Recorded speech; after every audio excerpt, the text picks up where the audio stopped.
Our next presenter is Julia Gossard, who is an assistant professor at the university at Utah State University. She is a social historian, as you'll see, focuses on the history of childhood in early modern France and in the colonies. She completed her dissertation at the University of Texas, Austin, titled Reforming Children, the Pedagogy, Commerce, and Politics of Childhood in the Early Modern French World. She's currently revising that thesis.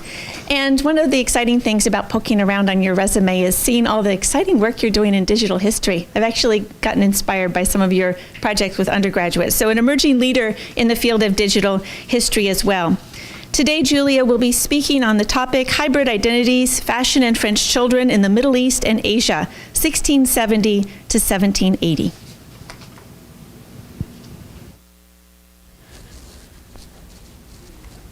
Thank you for that kind introduction, Jennifer. I don't have any images. My children, I've had a very hard time finding images of them, so I'm looking for anybody who can help me with that, might know of a lead of sort of these poor French children in the 18th century in particular.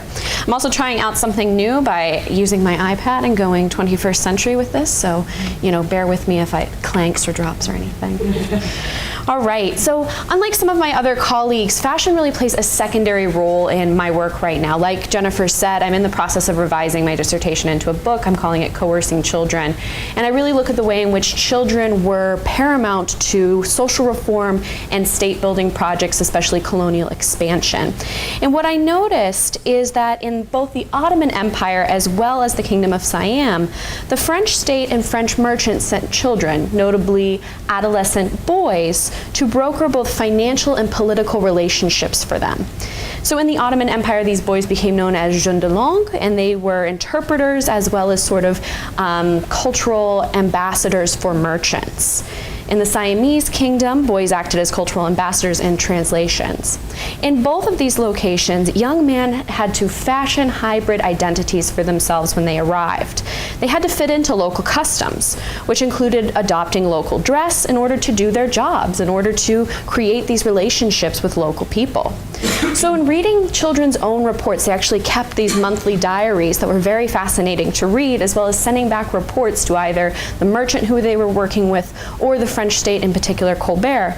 We see the way in which children actively sought to adapt to local customs and to create these new French Ottoman or French Siamese identities, especially through dress.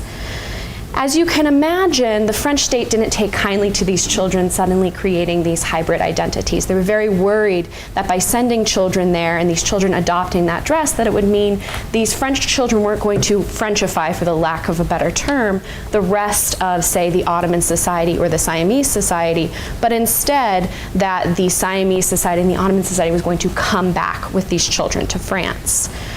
So when I first encountered this idea of these children creating these hybrid identities, it was in a complaint done by the French consul in Smyrna in 1684. And in a monthly report, he said that the jeunes de langue had taken to adopting practices like drinking coffee in the Turkish fashion, to kind of connect our two papers there, and in talking Turkish among themselves. These practices directly violated the règlement of the jeunes to maintain French customs in private and in the presence of other translators.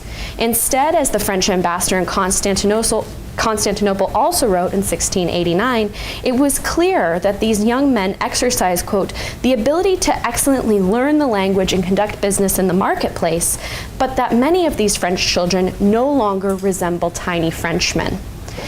Even though these jeunes were, quote, serving French interests abroad wonderfully, teaching about French culture as much as learning about the Orient, it was very difficult for the ambassador to immediately identify the French children from the Ottomans. In fact, both the consul and the French ambassador were having a difficult time identifying the boys in public, often losing them in marketplaces. There was even an incident where a French child was turned away from the gates of the French military base in Smyrna because the guards did not believe that he was French, despite the fact that he was speaking fluent French, which is so interesting. When I read this report, I was struck. Surely they could not have allowed or encouraged these young men to dress in such a way. Instead, what I discovered was that the statement referenced a change in children's uniforms that had recently taken place. So like all educational and social reform programs, this had a set of règlements. And what it said is that the dress code that these young men were required to abide by included a sky blue uniform in military French style. They don't really expand upon that too much, but after doing some research, I saw that most of these men wore usually a royal or sky blue jacket with gold buttons and stripes, cinched royal or sky blue trousers, a royal sky blue vest with gold buttons, a white ruffled and cuffed shirt, black or brown leather shoes, and a blue hat with necessary military marks. So you can imagine that these children looked very much like tiny military men walking around. And that would have made things very difficult. In fact, one child, Jean de Genève, aged about 16, complained to the consul in Constantinople that the uniform scared off most Ottoman merchants, and that made negotiations both confusing and futile. According to Jean, the Ottoman merchants were much less willing to conduct business with a boy dressed in uniform than one dressed in a less assuming way. Therefore, many of the boys like Jean decided to create their own outfits that combined aspects of French and Ottoman culture. They took to wearing simple tunics over their French pants. Some even donned a blue or a red turban. And they adopted local elements of fashion, really demonstrate how these children were constructing new identities for themselves once they arrived in the East. Although they wanted to retain elements of their French identity, they did not want to appear as complete foreigners or outsiders or strangers in that way. So they understood that they were going to have to assimilate to these local customs.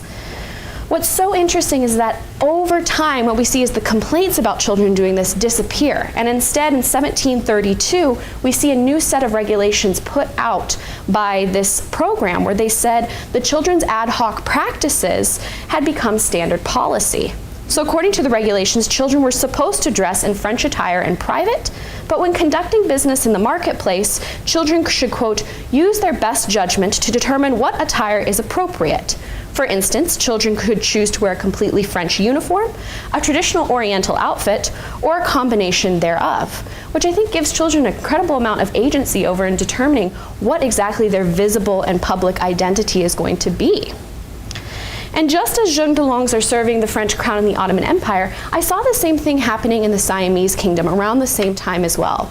That many of the children who were being sent over with the Paris Society of Foreign Missions at the turn of the 18th century, they are also adopting these same practices. What I noticed there is that more likely born out of a physical necessity in the incredibly hot and humid environment that is, that region, that they started to adopt aspects of Siamese dress. Although the foreign missionaries wore traditional French robes to distinguish themselves as Catholic missionaries, the children took to wearing clothes similar to the Siamese attire.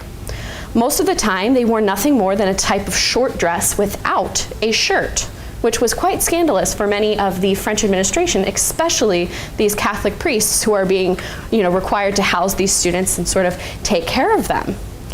The French children, though, their goal was, number one, to be more comfortable in this humid environment, as you can imagine, but also they wanted to really adapt to local customs there, and they wanted to get access to places where they didn't have it before if they were dressing in this military style.